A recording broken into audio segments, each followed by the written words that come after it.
कोबलें दरवाज़ा को कूरिन दरी के बुबूलीत इतहनाइयाँ के बीमारीत वीरानियाँ के बेमन्नीत के रोज नंदरे चीरो सरें स्याशपें कोबलें दरवाज़ा को भी तवारें तवार कोबलें दरवाज़ा को टप्पियें दस्तो चम कोबलें दरवाज़ा को भी समाएं हतम चिंचो बिहाजतें जिंदमान निशान के बेजान महकलिंत को जा के वफाहानी सत्सालिंत आसानी पस्सू अम्बिदंत बी के सास दर्द दूरो अबीत की बी के सासें तहारियो बीत बावरी भले कोबलें दरवाज़ा का छा हमा दी रोशने सफ़र जिंदगी ये सफ़र मिसकी अरवाहानी आज भी ये सफ़र।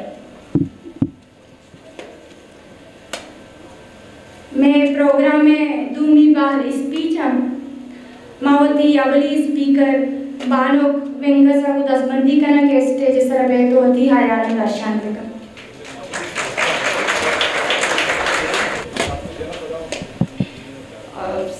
सबसे पहले आप सबकी मेहरबानी।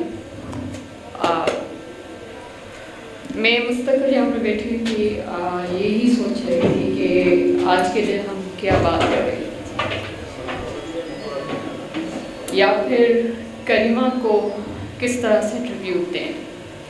कुछ लोग ट्रिब्यूट से बालातर होते हैं, मगर करीमा से बात करने से पहले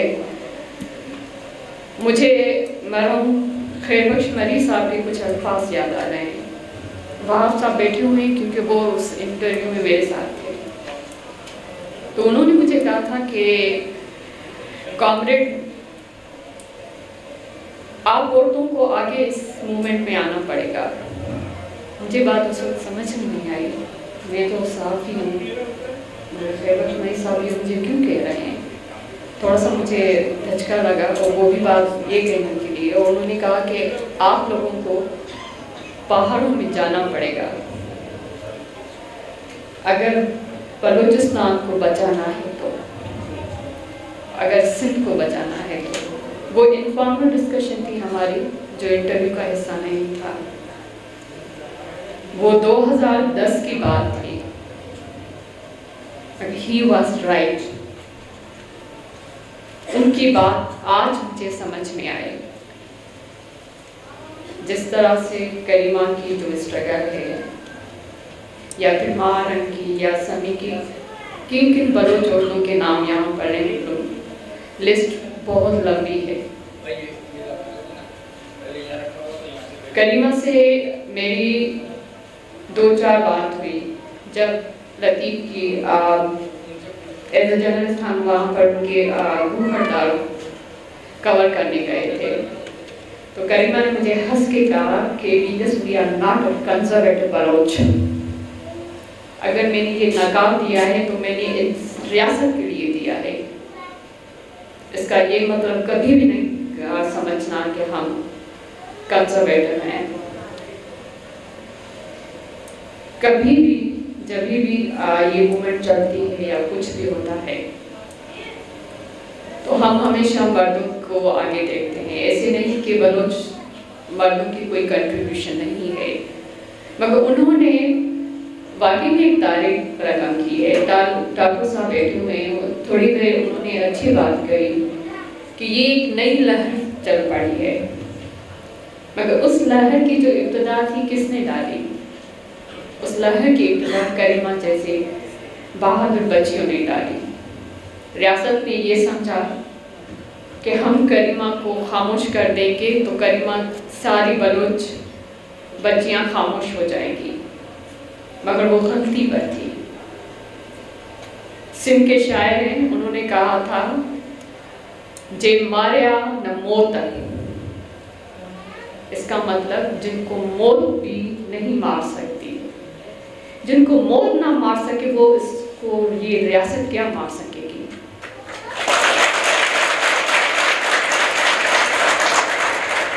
तो ये उनकी गलती थी। उन्होंने समझा वो करीमा को हमसे छीन लेंगे, मगर उनको क्या पता कि करीमा तो बलूचिस्तान के रग रग में है।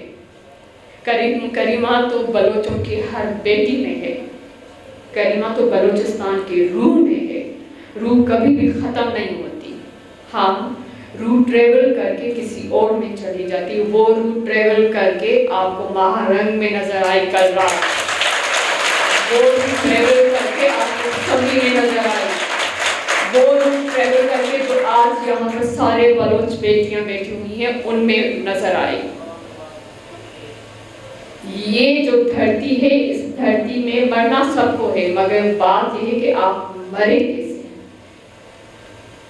बात यह है कि हाँ, आप ऐसी कहानी सब बन जाते हैं। हम we are journalists, we always say that we became a history, we became a story। हम एक कहानी बन जाएंगे, मगर बात यह कि जब आप कहानी बनो तो कहानी ऐसी बनो।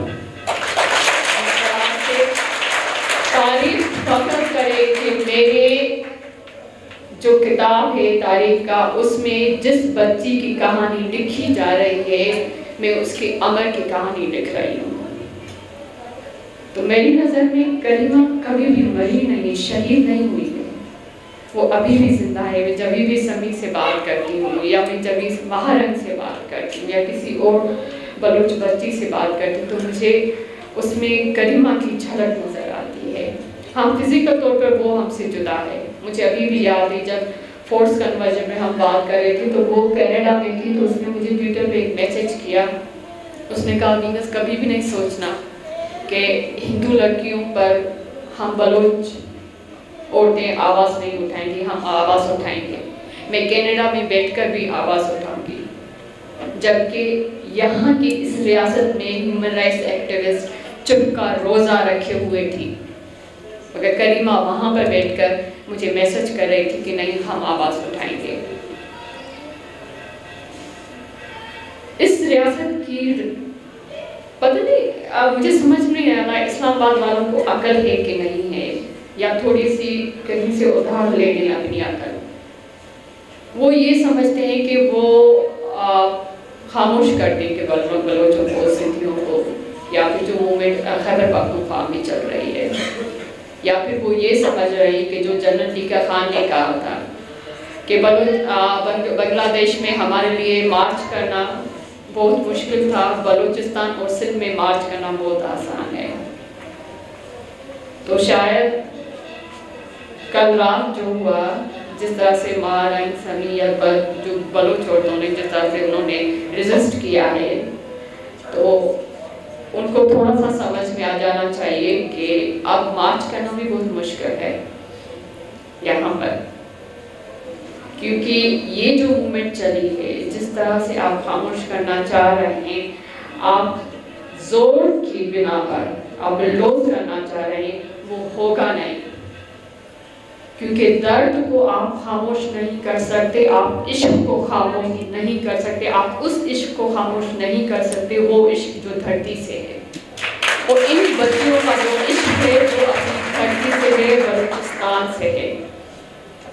अफसोस की बात है, बहुत शद अफसोस की बात है कि इस रियासत से हमें कोई उम्मीद नहीं है, ना कोई हमसे कोई भीख मांग रहे हैं, मगर जो ह्यूमन राइट्स ऑर्गेनाइजेशन है, जिनका क्लेम है, जिनकी फितरत तो खैर अलग बात है, मुझे नहीं कहना चाहिए, मगर let me to refresh like this way, कि जिनका एजेंडा है ह्यूमन राइट्स, वो अपने इस एजेंडा पे भी ऑनेस्ट नहीं है। होना तो ये चाहिए था कि जब इन्होंने रोड्स ब्लॉक किए कल रात, वहाँ पर जो ह्यूमन राइट्स थे वो सारे के सारे आ जाने चाहिए थे बलूचिस्तान में, बलूच औरतों के साथ, मगर हमें वो नज़र नहीं आए। होना तो ये चाहिए था कि आज के दिन कराची प्रेस क्लब में एक प्रोटेस्ट होना चाहिए था, मगर वो नहीं हुआ, मगर कारपोर्ट में प्रोटेस्ट हुआ। तो शर्म की बात है। मुझे ये नहीं कि आप फ़लस्तीन पे आवाज़ नहीं उठाएं, आप उठाएं प्लीज़, आप मातम करें, आप करें, आपसे कोई इनकार नहीं है, मगर क्या आपको ये मातम नजर नहीं आ रहा कि जो तुर्बत से मार्च चली है, 1 माह को होने को आ रहा है, क्या आपको एक भी ट्वीट करने के लिए कोई जहमत नहीं है? जो पॉलिटिशियंस हैं वो तो पावर पॉलिटिक्स कर रहे हैं, मगर शर्म आनी चाहिए आपकी पॉलिटिक्स पर भी। Yes, I am emotional. आपको इतना भी एहसास नहीं है कि ये बलोच औरतें आ रहे हैं, क्या आपके पॉलिटिकल डेफिनेशन में, डेमोक्रेसी में क्या ये फिट नहीं होती? आप किस मुंह के साथ जब आप स्टेज पे आते हो डेमोक्रेसी की बात कर रहे हो, आप किस मुंह के साथ ह्यूमन राइट्स की बात कर रहे हो? आप तो अपने आप को, मतलब मुझे ये कि जब किसी पुलिस वाले ने महारंग को ये कहा कि तुम्हारे मर्द कहाँ हैं, तुम्हारा महारंग ने सीना ठोकर ये कहा था कि मैं खड़ी हूँ यहाँ पर। उसको ये अल्फाज निकालते हुए थोड़ी देर के लिए शर्म नहीं आई, मगर महारंग ने सारी बलोच औरतों ने इस्लामाबाद जाके इस रियासत के चेहरे से हट नकाब उतार दिया। सिर्फ रियासत के चेहरे से नहीं, आपके ह्यूमन राइट्स के चेहरों से नकाब उतार दिया, आपके पॉलिटिशियंस के चेहरों से नकाब उतार दिया। तो अभी भी अगर किसी को अपने चेहरे सही ढंग में देखने में नहीं आ रहे तो गलती उनकी है। वैसे आपके चेहरों से नकाब उतर चुके हैं। आप जो कहते हैं कि democracy is the best revenge, no sorry, you are wrong. आप कहते हैं हम ह्यूमन राइट्स की बात कर रहे हैं, आप उस पर भी बहुत गलत हो, क्योंकि कल रात जो कुछ भी हुआ है, हमारा ईमान होता है कि every whatsoever is happening it has a reason. जो कुछ भी हो रहा है उसका कोई ना कोई सबब है। जो कुछ कल रात हुआ बहुत अच्छा हुआ और हमें इस पर फख्र है। आप क्या समझते हैं, आपने महारंग को या दूसरे बलोच औरतों को आपने जेल में डालकर उनको कमज़ोर किया, ये आपको भूल है। पाकिस्तान के इस्टेब्लिशमेंट की बहुत गलती है, इस्लामाबाद की गलती है। आपने जिस तरह से दबाने की कोशिश की है, ये लावा अब आगे उभरेगा। आपने उनको मजबूत किया है और हमें खुशी हो रही है, और हमें खुशी हो रही है एज ए सिंधी। मुझे खुशी हुई जब सिंध के जो एक्टिविस्ट थे, जो सिंध के जो पॉलिटिकल एक्टिविस्ट थे, वो सारे बलोच औरतों को अप्रिशिएट कर रहे थे। वो ये कह रहे थे सोशल मीडिया पर कि अब सिंध की औरतों को बलोच की औरतों को फॉलो करना चाहिए। तो ये जो लहर अब उभर चुकी है। तो आज के दिन जब भी ये दिन आता है 21 दिसंबर, तो हमें दुख होता है क्योंकि करीमा से थोड़ा सा क्लोज रिलेशन भी था, मगर आज के दिन मुझे खुशी हो रही है। वो इसलिए कि करीमा जिंदा है और जो उसकी स्ट्रगल थी बलूचिस्तान के उस मूवमेंट को उजागर करने की, वो उजागर हो गई है। आखिर में बस मैं ये करना चाहूँ, क्योंकि आप बहुत से सीनियर लोग हैं, वो बात करेंगे।